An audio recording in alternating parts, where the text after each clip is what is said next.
मिटा दे रहे हैं भैया। चलिए अब आइए हम इसी प्राकृतिक संख्या पर बात करते हैं। अगर पूछे कि सबसे छोटी प्राकृतिक संख्या कौन सी है? एक। ठीक है ना? सबसे छोटी प्राकृतिक संख्या, हाँ, प्राकृतिक संख्या क्या है? एक है। एक सबसे छोटी प्राकृतिक संख्या, इसके बाद ही फिर 2 है, 3 है, 4 है, 5 है, 6 है, 7 है, 8 है और सबसे बड़ी 9। ठीक है ना? अच्छा, अभी बात हो रही थी पूर्ण संख्याओं की। जरा ध्यान से देखिएगा बोर्ड पर, ठीक है ना?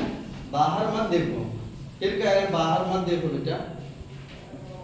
जब हम पढ़ा रहे हैं तो बाहर देखने क्या मतलब है?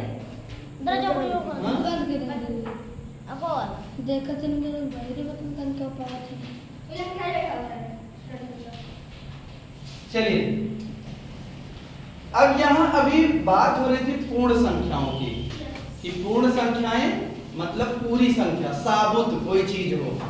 हमें एक फल मिला वो पूरा हो बिना कटा तो पूर्ण है। ठीक है ना? अब कितने मिले हैं? मान लीजिए 5 मिले हैं तो 5 वो पूर्णांक है। ठीक है ना?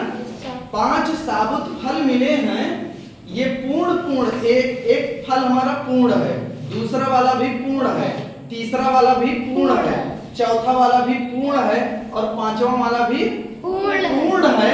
और जब हम पांचों गिनेंगे तो हम लिखेंगे 5। कितने? 5। तो 5 पूर्णांक है। ठीक है ना? 5 सेब साबुत मिले, वो 5 पूर्ण है अपने में अकेला अकेला, और जब पांचों को इकट्ठा लिए तो 5 बना और वो पूर्णांक बना। पूर्णांक 5। ठीक है ना? अच्छा, अब आगे हम चलते हैं। अभी हमने बताया था कि पूर्णांक ऋणात्मक भी होते हैं और धनात्मक भी होते हैं। अगर देखा जाए तो इसको कहते हैं संख्या रेखा। क्या बोलते हैं? संख्या रेखा। संख्या रेखा। संख्या रेखा पर एक जगह बीचों बीच में हम ले लेते हैं शून्य, और शून्य जो है भैया ये प्लस भी है और माइनस भी है। मतलब प्लस मतलब क्या हो गया? धनात्मक। बहुत बढ़िया भैया, धनात्मक। ठीक है ना? इसको कहते हैं पहले उस वैल्यू पॉजिटिव। ठीक है ना? और ऋणात्मक इसको कहते हैं निगेटिव। ठीक है?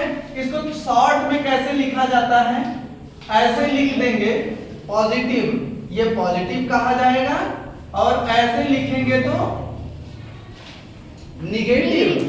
ध्यान से नहीं सुन रहे भैया, ध्यान से सुनो। ये पॉजिटिव है और ये निगेटिव। ओके? किसी नंबर के सामने लिखा हो, ऐसे लिखा हो, तो इसका मतलब क्या है? ऋण 5। अच्छा, अभी आइए अब हम चलते हैं कि ये ऋण और धन का खेल क्या है। जैसे मान लीजिए भैया आप नौकरी करने गए, ठीक, और नौकरी करते हैं तो क्या मिलता है? पैसा। बहुत बढ़िया भैया, पगार मिलती है ना, तनख्वाह मिलती है। जब तनख्वाह मिलती है, आपने काम किया, आपको पैसा मिला आपके खाते में, तो वो हो गया प्लस। क्या हो गया? प्लस।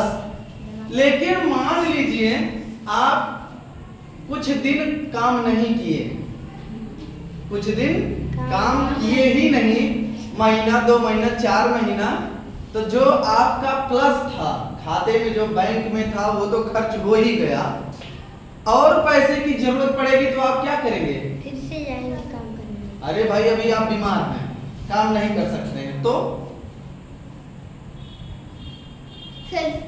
हाँ बोलो। फोन पे हाँ, अरे किसी से मांग कर काम चलाएंगे।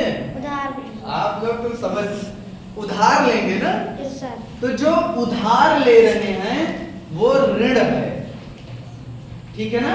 बहुत बार आपने सुना भी होगा, कहते भैया ऋण ले रहे हैं, वो बैंकवा से ऋण ले रहे हैं और बैंकवा वालों ने उनको आके उनका उनका वो खेत ले लिया या उनका ट्रैक्टर लेके चले गए ना, लोन।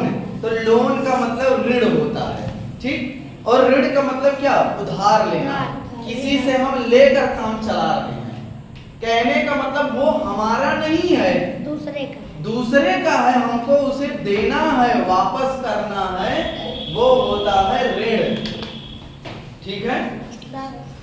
तो अभी शून्य जो है, इनको कहा गया शून्य ना तो ऋण है और ना ही धन है, ये दोनों हैं, ऋण है और धन है, दोनों हैं या दोनों नहीं है, ठीक है। जब संख्या रेखा पर हम चलते हैं दाहिनी तरफ, कौन सी तरफ, दाहिनी तरफ, दाहिनी तरफ, दाहिनी तरफ जब हम चलते हैं तो हमें जैसे एक पायदान, दो पायदान, तीन पायदान, चार पायदान, ये बात पूर्ण संख्याओं की हो रही है। अभी पूर्ण संख्या पर हम बात कर रहे हैं। तो एक पायदान आए तो एक, लेकिन ये धन है। दो पर आए तो दो, लेकिन ये धन है। तीन पर आए तो तीन, धन है। चार, ऐसे ऐसे हम आगे कितना भी चले जाएं, ठीक है ना। हम यहाँ पहुंच के हो सकता है ये 99 हो, ठीक है ना, प्लस 99 इसको बोलेंगे। सेम जब वही हम इधर की तरफ आएंगे, ये कौन सी दिशा है,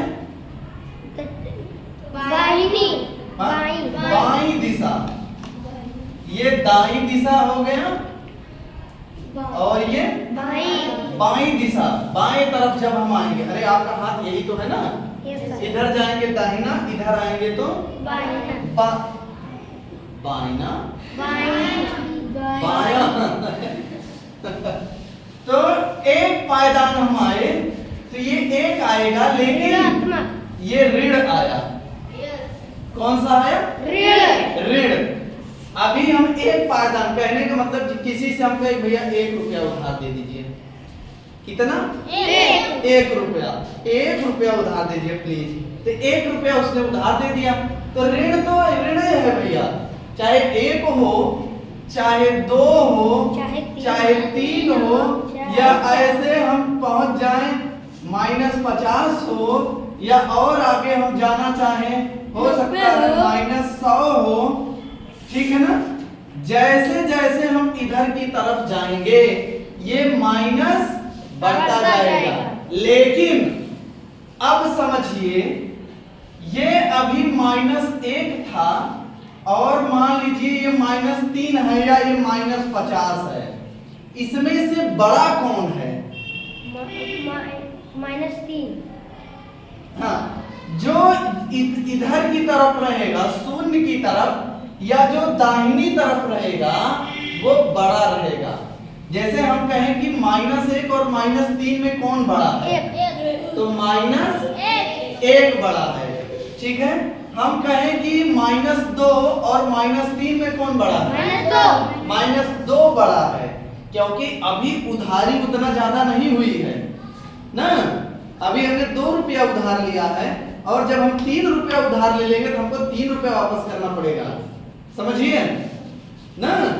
तो अभी तक जब हम 2 ही लिए थे, तो इसका मतलब भी हम मजबूती में थे थोड़ा सा। 3 उधार ले लिए तो थोड़ा और नीचे चले गए, 4 रुपया उधार ले लिए और नीचे चले गए, ऐसे हम 400 रुपया उधार ले लेंगे तो और नीचे चले जाएंगे, समझ रहे ना। तो जितने हम इधर ऋण की तरफ आते जाएंगे वो वैल्यू छोटी होती चली जाएगी, ठीक है ना। ये समझ में आ गया ना। तो हम इधर की तरफ जाएंगे तो धन पूर्णांक है, और इधर की तरफ आएंगे तो ऋण पूर्णांक है। समझ में आई बात ना। नोट करना चाहो तो नोट करो भाई।